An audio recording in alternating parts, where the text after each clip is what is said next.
아침 우리의 삶의 정해진 자리에서 하나님을 예배하고 하나님 섬기는 일, 그 일을 멈추지 않는 여러분들을 축복하고 환영합니다. 하나님께서 여러분들의 있는 자리 가운데 임하시고 찾아가셔서 말씀하시고 여러분들의 삶과 동행하시는 하루가 되기를 간절히 원합니다.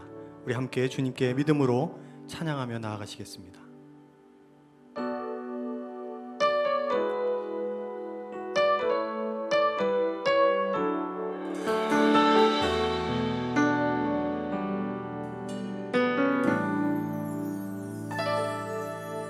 주 사랑이 나를 숨쉬게 해 세상 그 어떤 어려움 속에도 주 은혜로 나를 돌보시며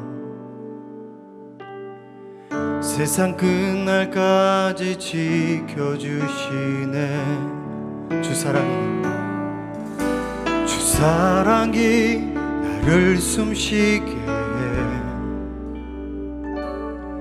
세상 그 어떤 어려움 속에도 주 은혜로 나를 돌보시며 세상 끝날까지 지켜주시네. 주님만이 내 아픔 아시며 주님만이 내 맘 어루만지네.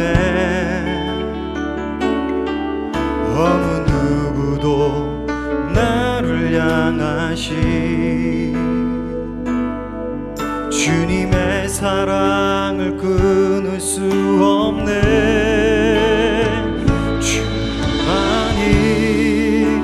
내 능력이시며 주님만이 나의 구원이시네. 어느 누구도 나를 향하시 주님의 사랑을 끊을 수 없네.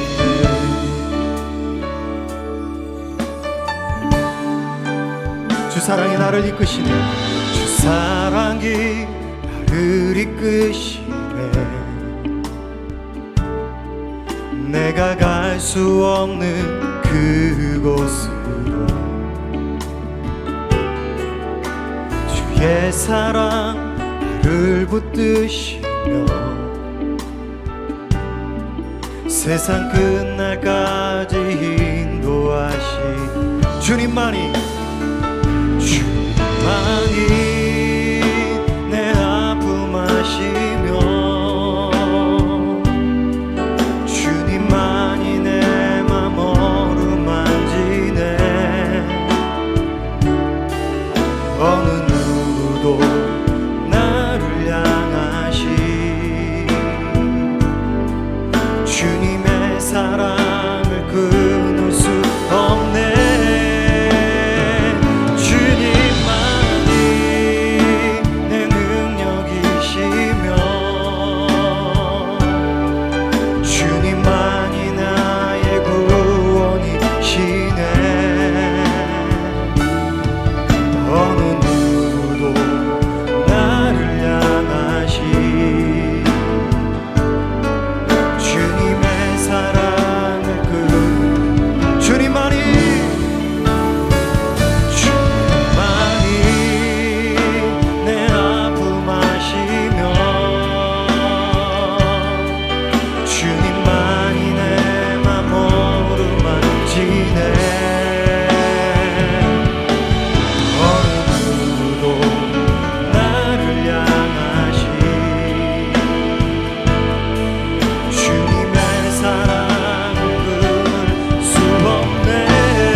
기뻐 노래합니다. 이 소망의 언덕 기쁨의 땅에서 주께 사랑드립니다. 오직 주의 임재 안에 갇혀 내 영 기뻐 찬양합니다. 이 소명의 언덕 거룩한 땅에서 주께 경배드립니다. 주께서 주신 모든 은혜 나는 말할 수 없네. 내 영혼 즐거이 주 따르렵니다. 주께 삶 드립니다. 오직 주의 사랑에 매여 내 영 기뻐 노래합니다. 이 소망의 언덕 기쁨의 땅에서 주께 사랑드립니다. 오직 주의 임재 안에 내 안에 갇혀 내 영 기뻐 찬양합니다.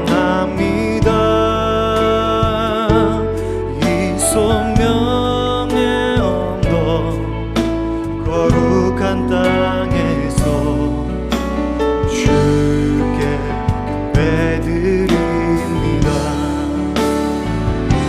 주께서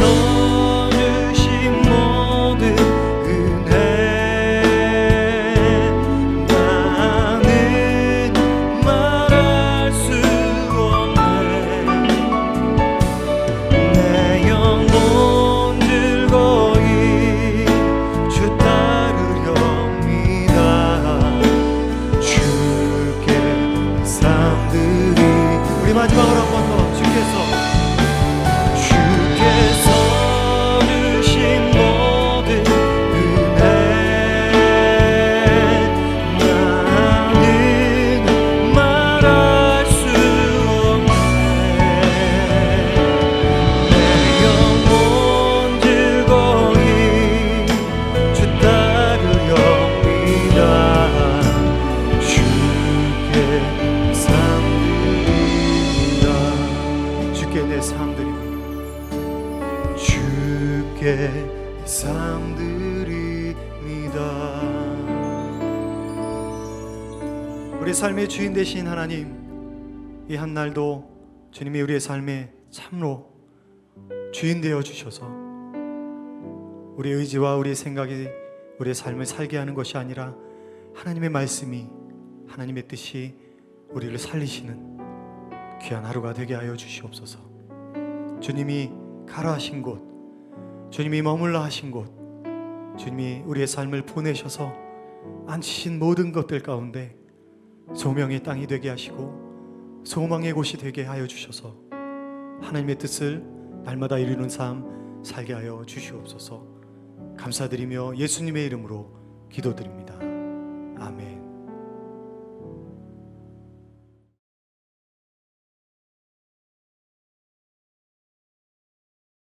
안식 후 첫날, 일찍이 아직 어두울 때에 막달라 마리아가 무덤에 와서 돌이 무덤에서 옮겨진 것을 보고 시몬 베드로와 예수께서 사랑하시던 그 다른 제자에게 달려가서 말하되, 사람들이 주님을 무덤에서 가져다가 어디 두었는지 우리가 알지 못하겠다.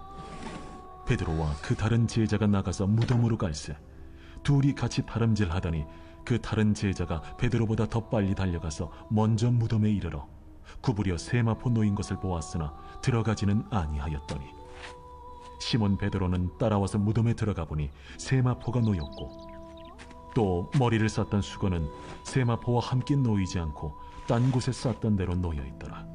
그때에야 무덤에 먼저 갔던 그 다른 제자도 들어가 보고 믿더라. 그들은 성경에 그가 죽은 자 가운데서 다시 살아나야 하리라 하신 말씀을 아직 알지 못하더라. 이에 두 제자가 자기들의 집으로 돌아가니라. 할렐루야. 오늘도 우리가 하나님을 예배하는 귀한 자리에 함께 앉아 있습니다. 오늘 여러분과 함께 나누게 될 본문은 요한복음 20장 1절에서 10절 말씀. 함께 나누게 될 이 본문의 제목은 여제자 마리아, 아름다운 동역자 베드로와 요한입니다. 여러분은 놀라는 것을 좋아하시나요? 저는 많은 사람들이 그러겠지만 놀라는 것을 별로 좋아하지 않습니다. 특별히 이제 안 좋은 일에 놀라는 것 좋지 않죠. 막판에 가서 갑자기 어려움이 생기거나 어떤 장애물이 발생하게 되면 우리는 다 당황하게 됩니다. 식은땀을 흘리게 되지요. 그런데 예외가 있습니다. 어떤 예외냐면 좋은 일 때문에 놀라는 거예요. 예상하지 못한 아주 좋은 일이 생길 때 우리는 그것을 유쾌한 충격이라고 말할 수 있습니다. 예를 들어서 별로 평소에 생각하지도 않는 사람, 좋아하지도 않는 사람이 갑자기 찾아오는 것과 그리운 사람, 좋아하는 사람, 사랑하는 사람이 갑자기 찾아오는 것에는 큰 차이가 있습니다. 전자는 별로 그렇게 반갑지 않겠지만 후자는 얼마나 반갑고 얼마나 기분이 좋아지는지 모릅니다. 이와 같이 예상하지 못했던 좋은 일이 우리의 삶 가운데 일어날 때 그것은 우리의 삶에 새 힘, 새 소망을 불어 넣어주는 힘이 있습니다. 살만 나게 하는 그런 놀라운 힘이 있습니다. 이 세상에 좋은 일들 때문에 놀라는 경우가 종종 있지만 그러나 우리에게 가장 놀라운 좋은 일은 무엇일까요? 바로 하나님이 행하시는 일들입니다. 그리고 오늘 요한복음 20장은 하나님이 행하신 일들 가운데서도 어쩌면 가장 충격적인, 가장 놀라운 그런 사건이 벌어지고 있습니다. 오늘 이 사건에는 세 사람의 인물이 등장하게 됩니다. 첫 번째는 막달라 마리아, 그 다음에는 이 베드로와 요한이 등장하게 되죠. 그래서 우리가 함께 이 세 인물을 중심으로 오늘 말씀을 나누고자 합니다. 우리 먼저 함께 1절 말씀 읽겠습니다. 안식 후 첫날 일찍이 아직 어두울 때에 막달라 마리아가 무덤에 와서 돌이 무덤에서 옮겨진 것을 보고. 막달라 마리아, 이 여인은 주일 즉 이른 아침에 무덤을 찾아갑니다. 왜 그럴까요? 주님이 너무 보고 싶었기 때문입니다. 이 마리아는 예수님이 십자가에 못 박혀 죽으실 때 마지막까지 끝까지 남아 있던 여인이었습니다. 그리고 안식일 후 다음 날 아침 가장 먼저 무덤을 찾아왔습니다. 그만큼 주님을 향한 사랑이 남달랐기 때문입니다. 우리는 이 막달라 마리아에 대해서 많은 것을 알지는 못합니다. 그러나 우리가 마리아에 대해서 확실히 알 수 있는 것은 이 여인이 주님을 만나기 전까지는 정말로 불행한 과거를 가졌던 사람이었습니다. 누가복음을 보면 이 여인은 7 귀신에 시달렸던 사람이었습니다. 참으로 고통스러운 삶을 살다가 예수님을 만남을 통해서 건짐을 받은 여인이었습니다. 이 마리아는 회심하기 전에 창녀로 살아야 했던 너무나 치욕스러운 그런 과거를 가지고 있었습니다. 육신의 고통과 이 영적인 억눌림 속에서 살아갔던 사람이지요.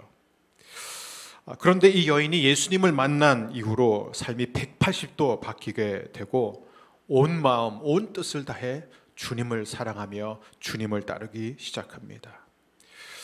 그런데 왜 성경은 또 누가복음은 굳이 이 마리아의 불행한 과거를 드러낼까요? 그냥 우리가 이 마리아를 예수님을 가장 사랑했던 여인, 예수님 발에 향유를 부었던 여인 그렇게만 기억하면 마리아 입장에서도 좋고 또 우리 성도들 입장에서도 아름다운 여제자로만 기억하면 얼마나 좋겠습니까? 성경이 굳이 이 여인의 과거 그 수치를 드러내는 이유가 분명합니다. 왜냐하면 이 마리아는 결코 자신의 과거를 잊은 적이 없기 때문입니다. 이 마리아가 끝까지 예수님을 따르고 끝까지 예수님을 사랑할 수 있었던 그 남다른 사랑, 그 남다른 감격이 어디에서 왔냐면 자신이 예수님을 만나기 전에 어떤 상태에 있었는지 그리고 어떠한 상태에서 건짐을 받았는지를 매일 기억하면서 살았기 때문입니다. 이 감사와 사랑은 구원의 필요성과 정비례합니다. 즉 하나님의 구원, 하나님의 은혜는 그것을 가장 필요로 하는 자들에게 주어지는 것입니다. 마리아는 누구보다 하나님의 은혜, 하나님의 용서, 하나님의 구원이 필요했던 사람이었습니다. 그래서 이 마리아가 건짐과 구원을 받았을 때 그것을 평생 소중하게 간직하고 감사하며 살 수 있었던 것이죠. 자신의 자유를 위해, 나라의 자유를 위해 힘겹게 싸운 사람들일수록 그 사람은 충성스러운 백성이 됩니다. 찢어지는 가난을 경험한 사람은 물질의 소중함을 알게 되어 있습니다. 마찬가지로 자신의 과거, 자신의 죄를 인식하는 사람만이 날마다 하나님이 베풀어 주시고 또 베풀어 주실 구원에 감사하는 사람이 되는 것이죠. 왜 오늘날 한국교회 많은 제자 양육이 활발히 이루어지고 있지만 이렇게 깊이가 없고 이렇게 피상적이고 열매가 없을까요? 그 이유는 사람들은 자신의 죄성에 대해서 자꾸 지적받는 것을 싫어하기 때문입니다. 죄성에 대해서 자주 듣는 것이 너무나 불편하기 때문입니다. 내가 이제는 새 사람이 되었고 이제는 제자가 되기 위해서 이렇게 열심히 훈련을 받고 말씀을 배우고 있는데 왜 자꾸 내가 심각한 죄인이라고 말을 하느냐. 그래서 우리는 죄보다는 축복과 믿음과 헌신과 열정과 선교에 대해서 큰 소리로 외치고 그리고 거기에 모든 것을 쏟고 싶어 합니다. 하지만 자신의 죄성을 날마다 들여다보지 않는 사람은 우리의 죄 참상을 날마다 듣고 보지 않는 사람들은 제대로 된 믿음을 가질 수가 없습니다. 그래서 그런 사람들일수록 믿음은 항상 약할 수밖에 없는 것입니다. 그런 사람은 십자가가 갖는 그 어마어마한 능력을 제대로 알 수가 없는 것이죠. 우리가 자주 부르는 찬양 가운데 이 빛 대신 주라는 찬양이 있습니다. 거기 후렴을 보게 되면 다 알 수 없네 주의 은혜 내 죄 위한 주 십자가. 제가 미국 유학 시절에 이제 차에서 장거리를 이동할 때 이 곡을 자주 들었습니다. 이 원제는 Here I am to worship. 그런데 이 후렴은 이렇게 되어 있습니다. I'll never know how much it cost to see my sin upon that cross. 십자가에 있는 내 죄를 예수님께서 담당하시기 위해서 얼마나 많은 것을 치르셔야 했는지를 나는 결코 알 수 없을 것이다라는 고백이죠. 처음 이 찬양을 들었을 때 그리고 그 이후에도 이 가사를 접할 때마다 운전하는 가운데 그렇게 뜨거운 눈물이 났던 기억이 납니다. 이 하나님의 긍휼과 은혜 없이는 우리는 단 하루도 한순간도 살아갈 수가 없는 존재입니다. 우리가 지금 있는 이 자리에서 주님을 더 사랑하려면 무엇이 필요할까요? 자신과 이 자신의 죄성을 더 분명히 볼 수 있어야 됩니다. 그렇다고 해서 그리스도인이 항상 울상을 하면서 살아야 된다는 것이 아닙니다. 늘 죄책감에 사로잡히고 늘 죄를 묵상하면서 살아가야 하는 존재는 분명히 아닙니다. 그러나 우리가 이것을 놓치면 안 됩니다. 자신의 죄성을 날마다 깊이 들여다보는 사람만이 매 순간 그 죄에서 나를 건져주신 하나님의 은혜와 구원과 하나님의 사랑에 대해서 새롭게 눈을 뜨게 된다는 것이죠.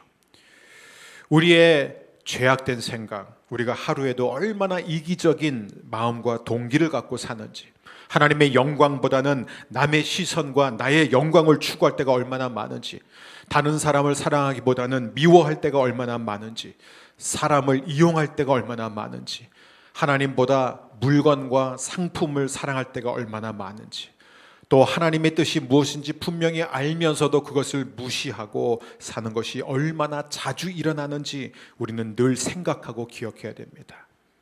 바로 그럴 때 우리는 거룩하신 하나님 앞에서 우리가 얼마나 추하고 더러운 존재인지를 깨닫게 됩니다. 그리고 바로 그때 우리는 다시 한번 하나님의 새로운 은혜, 새로운 축복, 새로운 용서에 목말라 하게 되고 그 은혜를 받게 됩니다.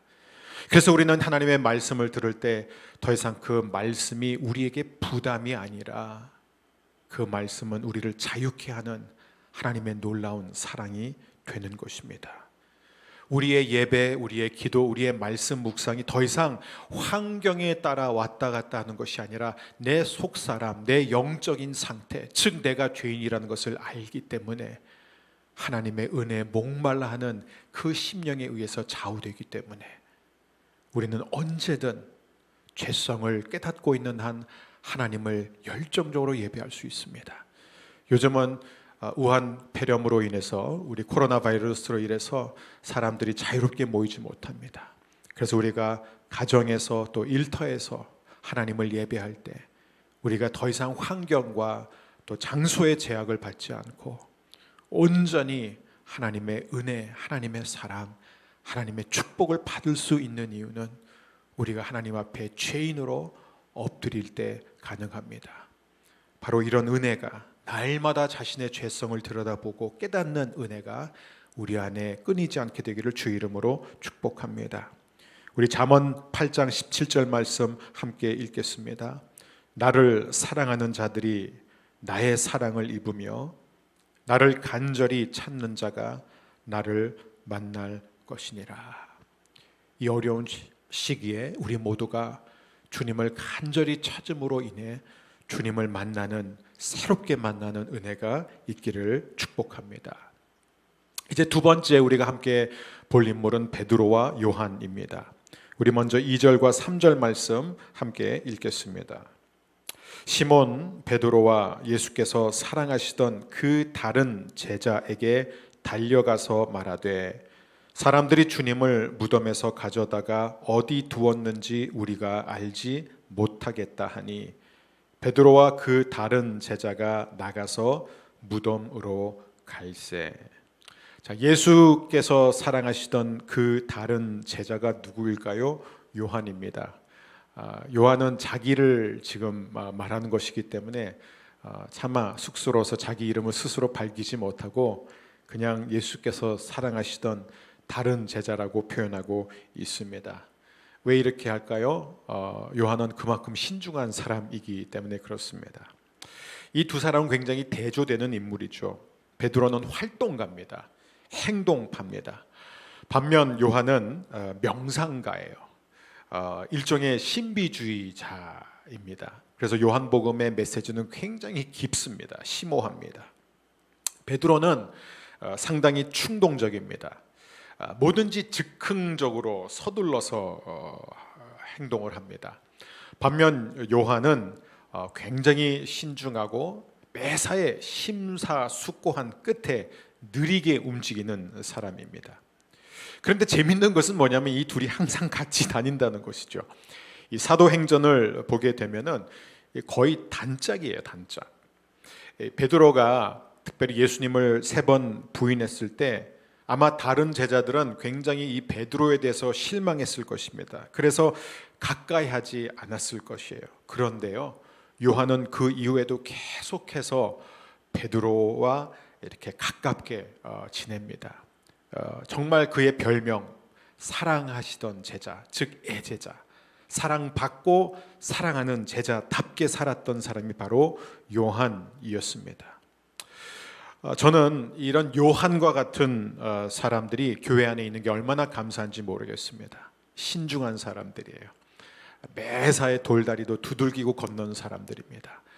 그리고 이런 사람들은요, 베드로처럼 급하고 이렇게 좌충우돌하면서 넘어지는 사람들을 또 세워주기도 합니다. 그러나 교회 안에는 베드로와 같이 행동하는 사람들도 필요합니다. 바로바로 움직일 수 있는 그런 사람들도 필요합니다. 활동하는 사람들도 필요합니다. 즉 모든 교회 안에는 두 사람이 다 소중한 존재들이지요. 우리 4절 말씀 함께 보겠습니다. 4절, 둘이 같이 다름질하더니 그 다른 제자가 베드로보다 더 빨리 달려가서 먼저 무덤에 이르러. 자, 둘이 함께 동시에 무덤을 향해 달려가기 시작했는데 요한이 베드로보다 빨랐습니다. 요한이 먼저 도착했다는 것이죠.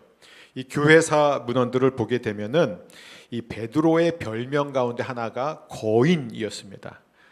물론 그가 영적인 거인이었을 것이지만 또한 신체적으로도 상당히 큰 체구를 가졌을 것이라고 생각이 됩니다. 이에 비해 훨씬 더 젊고 이 날렵한 이 요한이 아마 달리기 시합에서는 베드로보다 빨랐을 것입니다. 어떤 학자는 당시 요한의 나이가 17살에 예수님의 제자로 부름을 받아서 지금 이 시점의 나이는 약 21살 정도, 그러니까 가장 푸르고 싱싱한 때이죠. 이 요한은 계시록을 보게 되면 이때로부터 한참 시간이 흐른 60년 가까이 흐른 뒤에도 그렇게 12제자 가운데 마지막까지 살아남아서 많은 교회를 돌보는 애제자로 사도로 변신했음을 우리는 보게 됩니다. 자, 5절 말씀을 함께 읽겠습니다. 5절, 구부려 세마포 놓인 것을 보았으나 들어가지는 아니하였더니. 자, 요한이 가장 먼저 무덤에 도착했습니다. 근데 들어가지 않았습니다. 왜 안 들어갔을까요? 신중한 사람이기 때문에요. 그래서 밖에서만 들여다봤습니다. 또 6절, 우리 7절 말씀 함께 읽겠습니다. 시몬 베드로는 따라와서 무덤에 들어가 보니 세마포가 놓였고 또 머리를 쌌던 수건은 세마포와 함께 놓이지 않고 딴 곳에 쌌던 대로 놓여 있더라. 자, 베드로는 늦게 왔지만 오자마자 무덤에 들어갔습니다. 왜 그랬을까요?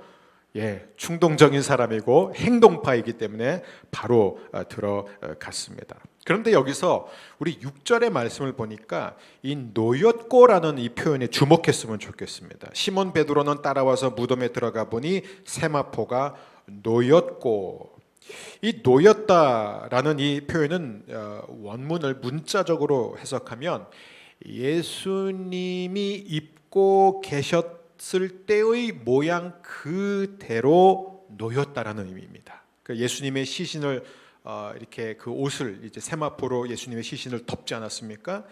그러니까 그대로 놓였다라는 거예요. 예수님의 이 시신에는 지금 어떤 상태냐면 향료를 다 발라놨기 때문에요. 시간이 지나면서 이게 이미 굳어진 상태였습니다. 그래서 어떻게 보면 지금 예수님이 입고 계셨을 때의 그 형태는 그대로 굳은 상태로 유지되었는데 예수님의 몸만 빠져나가 있는 그런 상태였다고 그것을 강조하고 있습니다.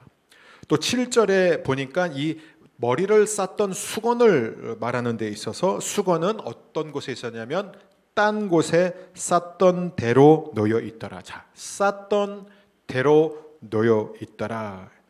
이게 어떤 의미일까요? 왜 그걸 성경이 굳이 이렇게 자세하게 설명할까요? 어떤 논문을 보니까 이 당시 고대 근동 지방에서 식사할 때의 풍습 가운데 하나가 이 수건을 가지고 소통을 한다는 것이죠. 그래서 이제 식사한 사람이 식사가 다 끝나면 수건을 그냥 구겨서 놓습니다. 그건 뭐예요? 식사가 끝났다는 거예요. 치워달라는 것입니다. 그런데 수건을 접어서 그대로 놓게 되면은 이게 어떤 의미냐면은 내가 식사가 끝난 게 아니고 잠깐 자리를 비운 것이다. 금방 다시 올 테다. 그러니까는 그대로 놔라. 이런 의미를 가지고 있다는 것이죠. 자, 그렇다면은 여기에서 예수님의 머리를 쌌던 수건이 쌌던 그대로 놓여 있었다라는 이 의미는 어떤 것이냐면은 예수님께서 금방 다시 오실 것이다라는 의미예요. 내가 아주 떠난 것이 아니라 내가 다시 올 것이다. 이것이 바로 계시록의 마지막 고백이에요. 마라나타, 아멘, 주 예수여 오시옵소서. 저와 여러분 모두가 우리 주님의 다시 오심을 간절히 사모하며 기다리는 그런 아름다운 신앙을 가졌으면 좋겠습니다.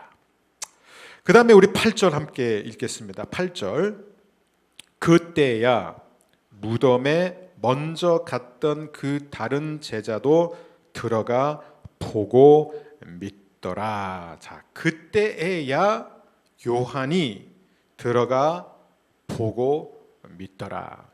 자, 여기서 이제 우리가 함께 주목해야 되는 동사가 바로 보다라는 동사입니다.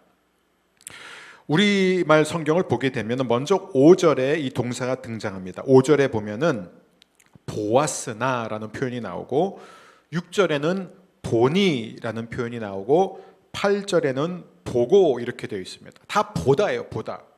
영어 성경으로 보게 되면 다 see 아니면 saw 이렇게 되어 있습니다. 하지만 이 보다 이 세 번의 등장이 원어로는 헬라어로는 다 다른 동사입니다. 첫 번째 동사는 블레포, 가장 일반적인 보는 것이에요. 어떤 사물을 보는 것, 그것이 바로 블레포입니다. 그러니까 처음에는 뭘 봤어요? 그냥 본 거예요. 무덤에 있는 그 형태를 그대로 본 것입니다. 자, 두 번째 보다의 동사는 theoreo라는 표현입니다. theoreo는 좀 더 주의 깊게 보다, 관찰하면서 보다. 그래서 이 영어의 theory라는 단어가 바로 여기서 나온 것입니다. 자, 그 다음에 이 8절에 등장하는 세 번째 보다는 이 에이도라는 동사인데 이 에이도는 뭐예요? 이해하다라는 거예요. 그냥 보는 것도 아니고 관찰하면서 보는 것도 아니고 보고 이해를 하고 깨닫는다라는 것입니다. 바로 여기에서 아이디어라는 단어가 나온 것입니다. 자, 여기에 굉장히 중요한 영적인 원리가 있습니다. 여러분, 우리의 신앙, 우리의 믿음을 보면은 대부분 다 이 세 단계를 거쳐서 성장하게 됩니다. 첫 번째는 뭐예요? 우리가 어떤 정보에 노출이 됩니다. 하나님의 말씀, 어떤 가르침을 처음에 듣게 됩니다. 그런데 그 말씀을 깨닫지 못합니다. 이게 무슨 말인지 잘 이해를 못하는 것이에요. 그래서 두 번째 단계가 무엇이냐면 두 번째가 바로 theoreo예요. 우리가 들은 말씀, 잘 모르는 그 말씀을 관찰하기 시작합니다. 주의 깊게 들여다보기 시작합니다. 묵상하기 시작하는 거, 이게 성경 공부예요. 이게 우리가 늘 교회 나와서 말씀을 듣는 이유입니다. 이게 바로 통독의 목적입니다. 이게 바로 큐티를 하는 이유입니다. 묵상하는 거예요. 무슨 뜻일까? 나를 향해 어떤 의미로 다가오고 있는 것일까? 그 다음에 이제 세 번째 단계가 바로 이 에이도입니다. 이 에이도는 뭐예요? 계속 들여다보고 계속 관찰하고 묵상하다 보면 결국은 우리가 그 말씀을 깨닫게 되고 이해하게 된다는 것입니다. 그것이 더 이상 두 번째 단계처럼 하나의 theory, 이론으로만 우리에게 남는 것이 아니라 실제로 깨달아지고 우리의 삶의 실천이 되는 것입니다. 사랑하는 여러분, 바로 이것 때문에 오늘도 우리는 어디에 있든지 하나님의 말씀을 펼쳐놓고 그 말씀을 가까이 해야 됩니다. 그 말씀을 읽었을 때 감동이 없고 이해가 되지 않는다 할지라도 우리가 그 말씀을 떠나지 않아야 하는 이유는 하나입니다. 그 말씀 안에 거하면, 그 말씀을 계속 묵상하고 그 말씀을 계속해서 생각하면 결국 우리는 그 말씀을 깨닫게 되고 우리를 향한 하나님의 음성을 듣게 될 줄 믿습니다. 이 어려운 시기일수록 우리 각자 처해 있는 그곳에서 날마다 하나님 앞에 나아가 첫 번째 자신의 죄성을 들여다보게 하여 주옵소서. 우리가 하나님의 은혜 없이는, 하나님의 구원 없이는 한순간도 살아갈 수 없는 연약한 존재임을 매 순간 깨닫게 하여 주옵소서. 마리아처럼 끝까지 주님을 따르고 끝까지 주님을 사랑하게 하여 주옵소서. 또 두 번째는 요한처럼 실족하고 넘어진 형제를 세우는 사랑의 제자가 되게 하여 주옵소서. 또 요한과 베드로처럼 끝까지 다 알지 못하는 말씀이지만 보고 또 보고 또 봄으로 인해서 그 말씀을 이해하고 깨닫고 그 말씀이 우리의 삶이 되게 하여 주옵소서. 우리가 함께 이렇게 기도하며 주님 앞에 나아가기를 원합니다. 기도하겠습니다. 나를 사랑하는 자들이 나의 사랑을 입으며 나를 간절히 찾는 자가 나를 만날 것이니라. 하나님 아버지, 우리가 주님을 사랑합니다. 그러나 주님을 더 사랑하기를 원합니다. 매 순간 주님을 사랑하기를 원합니다. 주여, 매 순간 우리의 죄를 보게 하여 주옵소서.